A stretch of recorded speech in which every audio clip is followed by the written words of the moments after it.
Iran ఇజ్రాయిల్ల war నిన్న 11వ రోజు అత్యంత భయంకరంగా మారింది. రెండు దేశాలు పరస్పర దాడులతో విరుచుకుపడ్డాయి. అయితే నిన్న ఒక న్యూస్ ఈ యుద్ధం మధ్యలో వైరల్ అయింది.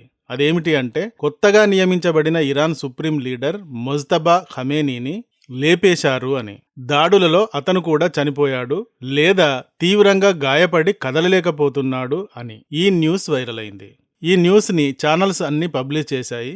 ఇందుకు సంబంధించిన స్క్రీన్ షాట్స్ ఇస్తున్నాను చూడండి. ఇలా కొన్ని ఛానల్స్ ఇతను చనిపోయి ఉండవచ్చు అని లేక తీవ్రంగా గాయపడి ఉండవచ్చని రాశాయి. మరొక కీలక ఆఫీసర్, ఇరాన్ ప్రధాన మిలిటరీ ఐఆర్జీసీకి చెందిన Quds force higher officer Davood Ali Zadeh అనే అతడిని కూడా ఇజ్రాయిల్ టార్గెట్ చేసి లేపేసింది. ఈ న్యూస్ కూడా నిన్న ట్రెండ్ అయింది. యుద్ధం ముగించేస్తాం అని ట్రంప్ నిన్న లేటెస్ట్ గా చెప్పినట్టుగా కూడా మరొక న్యూస్ వైరల్ అయింది. అయితే 11వ రోజు వైరల్ అయిన మొజ్తబా మరణ వార్తకు సంబంధించిన నిజానిజాలు ఏమిటి, అసలు ఎందుకు ఈ న్యూస్ ఇలా వైరల్ అయ్యింది అంటే, యుద్ధం మొదలైన మొదటి రోజు ఇజ్రాయెల్ అమెరికాలు తమ మొదటి వేవ్లోనే అలీ ఖమేనీ పాత సుప్రీం లీడర్ ని టార్గెట్ చేసి లేపేశాయి. ఈ దాడిలో అలీ ఖమేనీ భార్య, కూతురు, మరికొందరు కూడా బంధువులు చనిపోయారు. అయితే ఈ సంఘటన జరిగిన ప్రాంతానికి సమీపంగానే, తన తండ్రికి సమీపంగానే అక్కడే ఎక్కడో ఈ ఖమేనీ రెండవ కుమారుడు మొజ్తబా కూడా ఉన్నాడు. ఇతడినే ఇప్పుడు కొత్త సుప్రీం లీడర్ గా సెలెక్ట్ చేసుకున్నారు. ఇతడు ఉన్నాడు.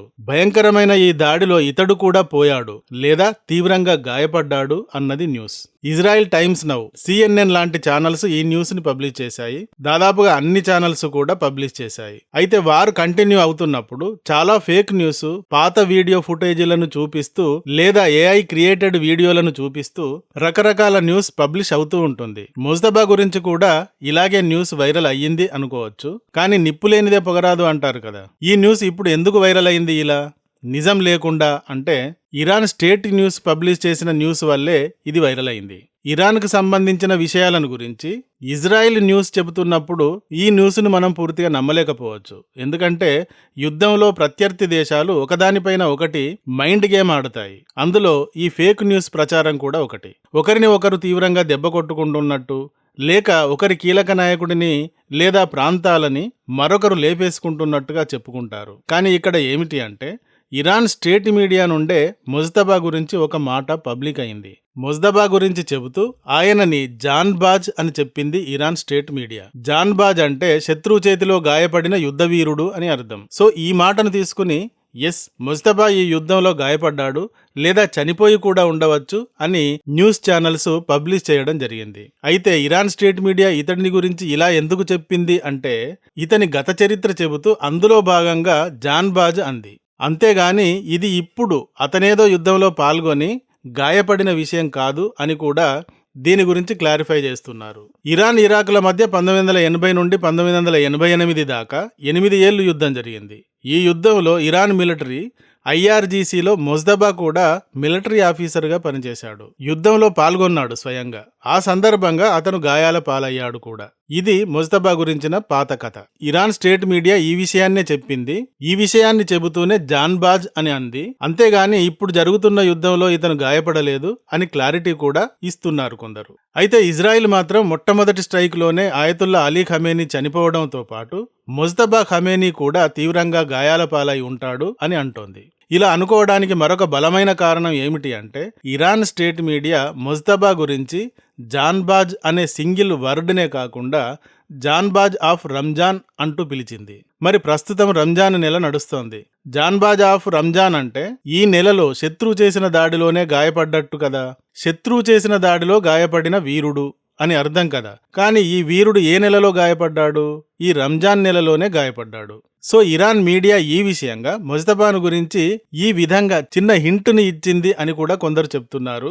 ఈ విషయం గురించి క్లారిటీగా చెబితే ఇరాన్ ఆత్మవిశ్వాసం దెబ్బతింటుంది కాబట్టి విషయాన్ని క్లియర్గా చెప్పటం లేదు అంటున్నారు.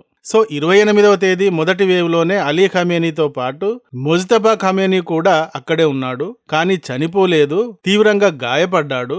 29వ తేదీ మొదటి రోజు నుండి 6 రోజుల దాకా అలీ ఖమేనీ నివాసం పైన 50 జెట్స్తో ఐడిఎఫ్ దాడి చేసినట్టుగా రికార్డు ఉంది. సో ఈ దాడుల్లోనే అలీ ఖమేనీ చనిపోయాడు. మొజ్తబా గాయపడి బతికిపోయాడు. ఇప్పటి వరకు కొత్తగా ఎంపికైన మొజ్తబా ఏదైనా మాట్లాడినట్టుగా గానీ, సూచనలు ఇచ్చినట్టుగా గానీ ఎలాంటి ఫుటేజ్ రిలీజ్ కాలేదు. సో ఇందువల్ల ఇతను అసలు మాట్లాడగల స్థితిలో ఉన్నాడా అన్నది కూడా అందరికీ డౌట్. ఇతని గురించిన న్యూస్ ఇలా ఉంటే, నిన్న ఐఆర్జీసీకి చెందిన మరొక ఖుద్స్ ఫోర్స్ అను అత్యంత ప్రమాదకరమైన మిలిటరీ విభాగం కమాండర్ దావూద్ అలీ జాదేహ్ని ఇజ్రాయెల్ టార్గెట్ చేసి లేపేసింది. ఇదైతే పర్ఫెక్ట్ న్యూస్, ఇందులో డౌట్ ఏం లేదు. ఇతను Lebanon corps chief, acting commander, brigadier general కి సమానమైన పోస్టు. ఇరాన్ నుండి లెబనాన్లోని హెజ్బుల్లాకు ఆయుధాలు, సైనిక సాయాన్ని అందించే వ్యవస్థను సమన్వయం చేయడం, ఐఆర్జీసీ అండ్ హెజ్బుల్లా నాయకుల మధ్య లింకుగా పనిచేయడం, మిసైల్స్, డ్రోన్స్, రాకెట్స్ లాంటి ఆయుధ వ్యవస్థలను లెబనాన్లోని హెజ్బుల్లాస్కి అందించడం లాంటి అత్యంత కీలకమైన పనులు చేసేవాడు. అందుకే ఇజ్రాయెల్ ఇతడిని టార్గెట్ చేసింది. ఇజ్రాయెల్ ఇలాంటి కీలకమైన ఆఫీసర్స్ని వరుసబెట్టి లేపేస్తోంది. ఇదే సమయంలో ఇరాన్ మాత్రం అలా ఇజ్రాయెల్ వైపు లేదా గల్ఫ్ దేశాల వైపు మిసైల్స్ని షూట్ చేస్తోంది. వాటికి ఒక నియమిత లక్ష్యం లేదు. కాబట్టి ఇజ్రాయెల్ యుఎస్లు చేసే విధ్వంసం ఇరాన్లో మరణ మృదంగం, యుగాంతం నాటి పరిస్థితులను సృష్టిస్తున్నాయి. ఇరాన్ దాడులు కొన్ని సివిలియన్స్ ప్రాంతాలపైన మాత్రం పడుతున్నాయి. దావూద్ అలీ జాదే టెహ్రాన్లోనే ఉండగా ఎక్కడ ఉన్నాడో అక్యురేట్గా ఇంటెలిజెన్స్ నివేదికల ఆధారంగా కనిపెట్టి ఇజ్రాయెల్ స్ట్రైక్ చేసింది.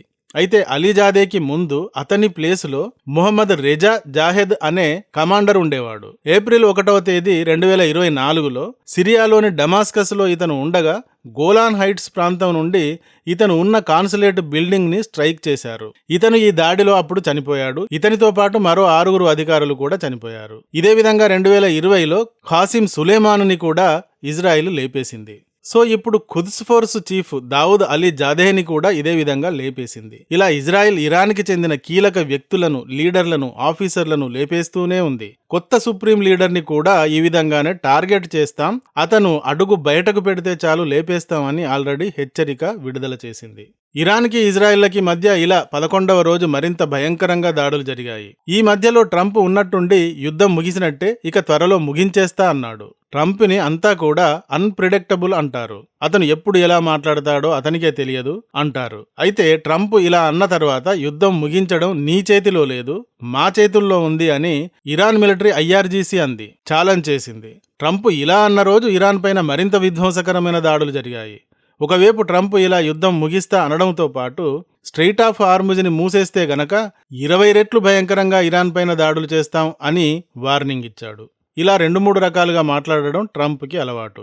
మరి హార్ముజ్ వద్ద ఇరాన్ తన దాడులు ఆపడం కారణంగా కావచ్చు, ట్రంప్ వార్నింగ్ వల్ల కూడా కావచ్చు, కానీ నిన్నటిదాకా బ్యారెల్ ధర $120 పెరిగింది, కాస్త $87.89 దిగి వచ్చింది.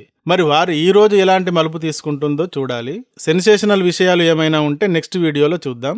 ఈ వీడియో కానీ నచ్చితే ఒక లైక్ ఇవ్వండి. అలాగే ఇంతవరకు మా ఛానల్కి సబ్స్క్రైబ్ చేసుకున్నట్టయితే వెంటనే సబ్స్క్రైబ్ చేసుకోండి. ఇలాంటి వీడియోల నోటిఫికేషన్స్ కొరకు బెల్ ఐకాన్ని కూడా క్లిక్ చేయండి. Thank you for watching. జై హింద్, జై భారత్.